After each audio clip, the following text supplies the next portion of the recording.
What's up, guys? Verdugo29 back with you again, and we are here for round 7 of the GBA, and I am here with my boy Adam the Bee's Knees. Say hello, sir. Hello.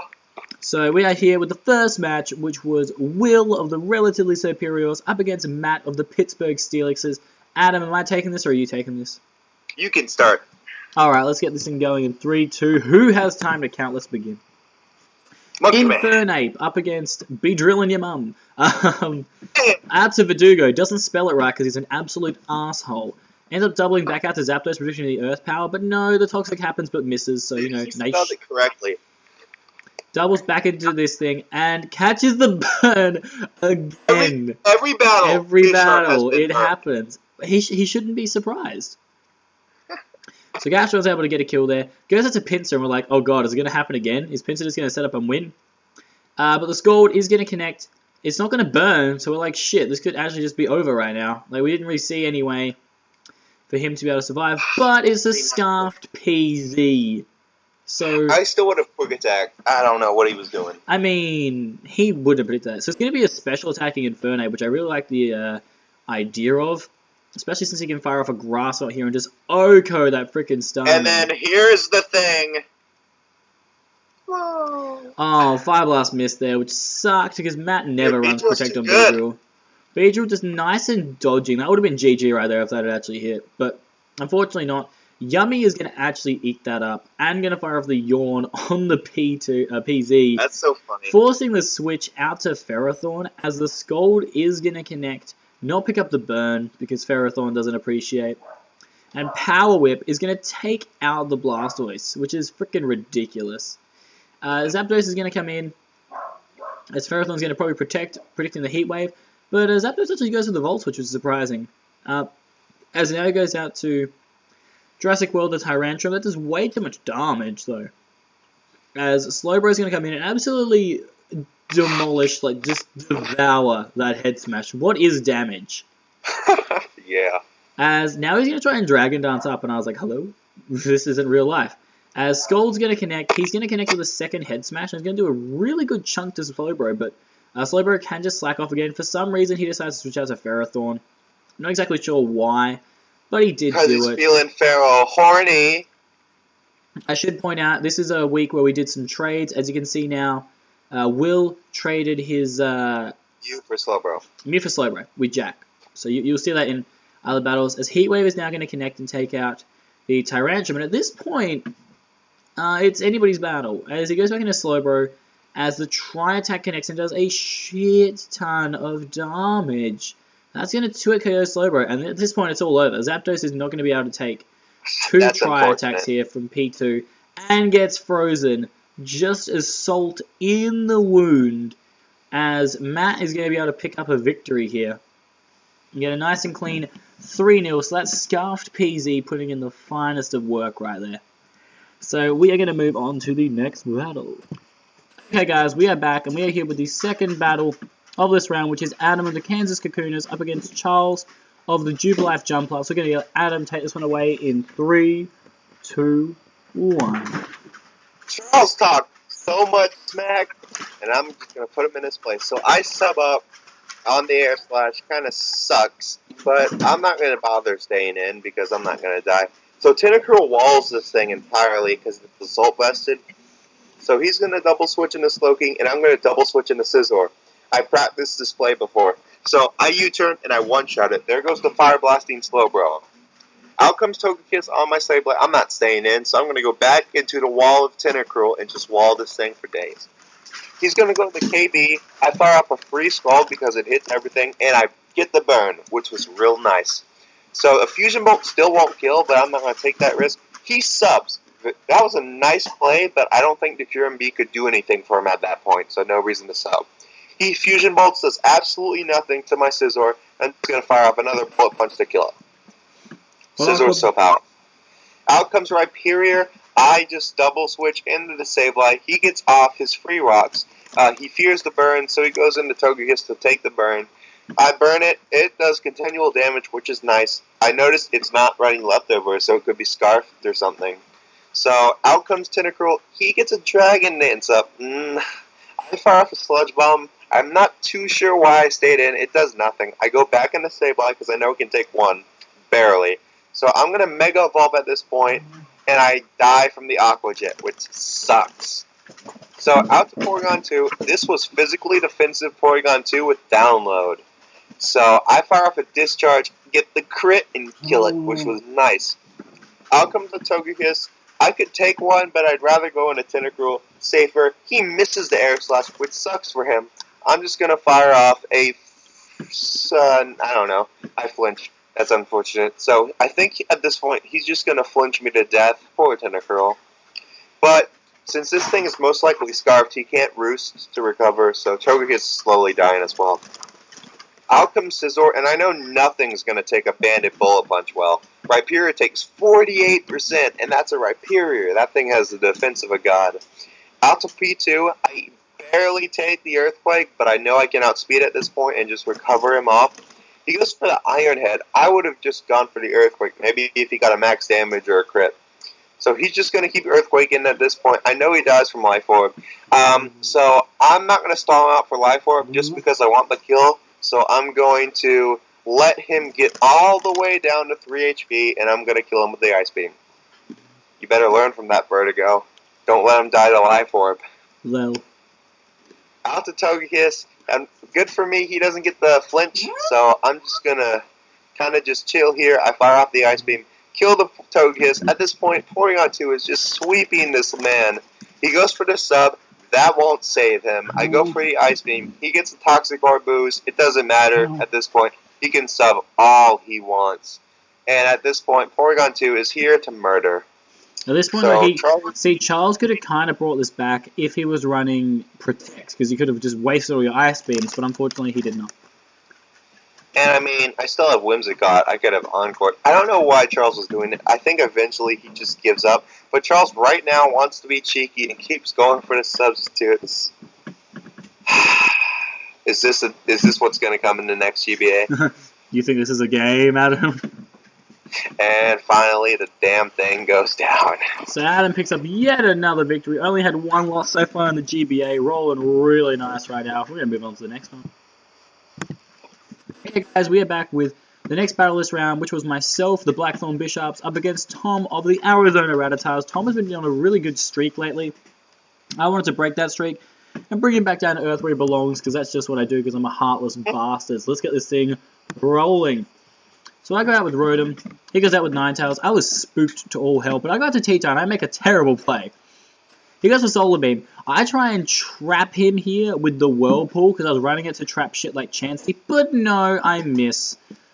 I don't know why you have Whirlpool. It would have worked, but unfortunately it didn't work in that situation. I could have just gone for the EQ and probably killed it from there, but it was a roll, and I wanted to make sure that thing died to... Why didn't you Whirlpool then?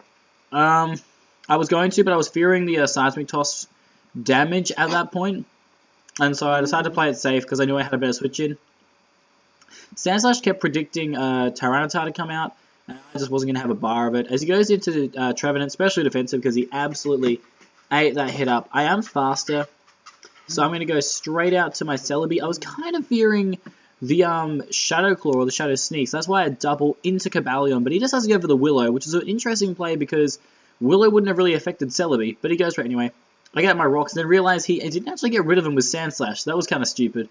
Trevenant's just hiding them. Yeah, Trevenant's kind of hiding them there, guys, so I couldn't actually see if my rocks were still up. It's called strategy, Vertigo. Sneaky play from Tom, picking up a Pokemon that covers up the fact that I already have rocks. Doubles into Sandslash, as I double into T-Tar, which sucks for me. So I'm going to have to double back into my Rotom as he's going to go for another Brick Break. Just trying to catch my freaking Charizard coming in. It turns out he was banded, and that's why these Brick Breaks are doing a shit ton. Doesn't seem like they're doing a shit ton, but they are. Goes into a Ninetales. It's a fantastic play because he gets some health back. Can you stop, Maggie? Jesus Christ. That's your dog? Yep. I double back into an alien. I double back into Tyranitar, as now he's going to go for the knockoff. And this is where I got worried. I was like, dude, this Sandslash is going to break my team apart because I don't have a genuine switch in for it. As he goes out to Trev, and I could have Pain Splitted there, but I don't want to take the risk of being outsped, so I go straight out to Celebi. I think, you know what? He doesn't have the Shadow Claw, he doesn't have any of that shit right now. He surely doesn't. So he goes out to Ninetales, and I'm like, you know what? Fine. Let me just U-turn real quick. Get that slow initiative, out to my T-turn. I'm like, yep, got him. Because now he's weakened to the point where he'll just die to rocks anyway. So I'm able to fire off a crunch, and there goes his Ninetales. That was Assault Vest Heater. 5% from a Ninetales Flamethrower. Bitch, please. Brick Braid connects with Cobalion, but as you can see, even Banded Sandslash is doing nothing to Cobalion. So now I can double into my Cheeky Nandos, and I'm freaking inside. It's time. Cheeky Nandos is about to take a soul. As he goes out to Heliolisk, and I'm going to fire off the Energy Ball here, and it's going to do a clean half, and I end up getting the exact same roll, and taking out one of the biggest threats to my team right then and there. I can now double back into my Blissey to take, pardon me, god damn it, to take on... Darn you, Verdugo! To take on his Trevenant and whatnot. I knew he was probably going to Leech. I hate this Pokemon. He's probably going to Leech Seed or whatever. He decides not to Leech Seed, so I just double back into my Cobalion to get that free wish all the way back up. Didn't even need a Heal Bell. I could just taunt the Trevenant again, so it can't do shit. At this point, I make I make a ridiculous play, and Tom just couldn't handle it. He had to go out to his Steelix here. I was a little bit worried. Like, if I had counter, I wouldn't have been as worried, but I wasn't running counter on this Blissey. But I see my opportunity. I'm like, you know what, I've got to risk it. If he has Crunch, he has Crunch. He does not have Crunch. He only has Gyro Ball, so I get the free pass out to my Rotom, which is amazing for me. I can fire off 2 Hydros and kill this huge threat, because Gyro Ball is doing absolutely nothing to me. Son. Oh, it's 4 times resisted. Yeah. So, Red Buff's going to come in. I'm going to make the aggressive switch. I think now, am I going to make the aggressive switch? No, I don't. I still haven't made it yet. I think it's on this turn. It's coming up. There's a play that I make, and it just works for me, guys. I U-turn here against Trevenant. I go out to Cheeky Nandos, and I'm like, okay, I got to make a play. Cheeky Nandos gets burned. Now I was like, you know what? I want to trick this thing. So I end up tricking him. He gets the choice cup. I get a Lumberry, cure myself, and he locks himself into rest. So now he gets 2 turns of sleep. I can basically fire off Psyshocks for days, and Tom is having none of this. That was like my favorite play of this GBA. Like, looking back on it now. Dude, that was amazing. It's still my favorite play just because I had been burned, so I was able to cure my burn, and then he was going to be asleep for 2 turns and locked into rest. So he had to go out to Sandslash, which was banded, or Chansey. Sandslash probably would have gone down to 2 Psyshocks. Chansey most definitely would have gone down to 2 Psyshocks. So, I'm pretty happy with how that went, and Tom's win streak unfortunately came to an end there, but we're going to move on to the final battle of the round, I'm pretty sure. Okay, guys, we are here with the final battle, I believe, unless we check back and realize that it isn't, of, actually, can you just double check now? I just want to make sure. It is, we've done 4. Okay, cool. The final battle of this round, which is Jack of the Maryland Meanshowers up against Aiden of the Alabama Bohemians, and Adam is going to take this one for us in 3, 2, 1. So, Jack's so far almost undefeated, except he lost twice. So he goes for the fake out. He gets the life orb damage. Yeah, that's like obvious lead is obvious. So Aiden is going to make the Volt switch out into the Altaria to eat anything the Goodra can do. So out comes the stupid Meloetta, and thankfully Aiden hits the return button. Aiden would have outsped, but I guess he predicts the Skarmory to come out, and he tricks it. So Aiden was playing like a lord early game. Yeah, Aiden made some great plays with his choice specs. So Vaporeon comes out. Vaporeon's clearly going to stall him out. So he goes for Wish. Out to Ludicolo. Back to Meloetta. It takes the Focus Blast. Oh, if he had knockoff from Ludicolo, then Meloetta was gone. I know. Jack likes to run the Assault Vest Meloetta, and it's powerful. I mean, and Aiden has Snarl. Dude, that's some next level stuff. So clearly he's not going to stay in. So out to Skarm. Aiden takes his time to go for the good old Dragon Dance. And this thing's choice spec, so it can only do one thing. So it's locked in the Whirlwind at the moment. Good for Jack. He goes back into Banana Phone. I mean, what else? Jack's only got a Whirlwind at this point. He's stuck. So now he's going to pull the switch into the Vaporeon, the aggressive play, get the Water Absorb. Out to Ludicolo again. He's going to Wish. Now, Aiden predicts the Meloetta to come back out, so he makes the nice play into Altaria, Jack actually stays in because he knows he can take at least one. He fires up the Hybrid Voice, does massive damage. He goes back in the Skarmory to die from the return, and it looks pretty good from Hayden. If he could live a Fake Out, he would have won. Unfortunately, Life Orb Fake Out's too much. So out to Mima Mia, which is not Mega clearly, so I don't know what damage. The damage. Whoa, that was a lot. Earthquake does a clean kill on the Vaporeon. So Aiden took out both of this man's walls. So Aiden's looking pretty good so far. Oh, I forgot. Mienshao gets Regenerator, which is weird. High Jump Kick takes the Swampert out. So Mienshao is pretty powerful at this point. He can High Jump Kick everything for days. I don't know why he hasn't switched out to Cresselia yet.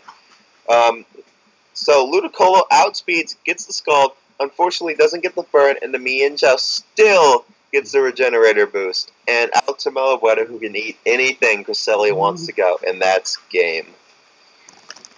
Yeah, unfortunate for Aiden, who didn't play too bad. Meloetta plus Mienshao was too much for him. Yeah.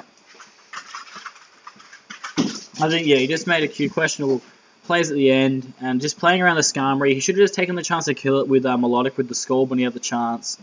Then he wouldn't have the Skarmory to be able to sack to get in the Mienshao for free. So, you know, it was just a few little plays. But that's going to finish off... Jesus, Maggie, just go outside. That's going to finish off round 7 of the GBA, guys. If you enjoyed this video, make sure you give it a big old thumbs up. And also, make sure you subscribe to PokePals World and our channels. Any closing comments, Adam? Your dog is loud. So's your mum in bed. Anyway, guys, we're going to see you next time. Verdugo29 Adam, signing out.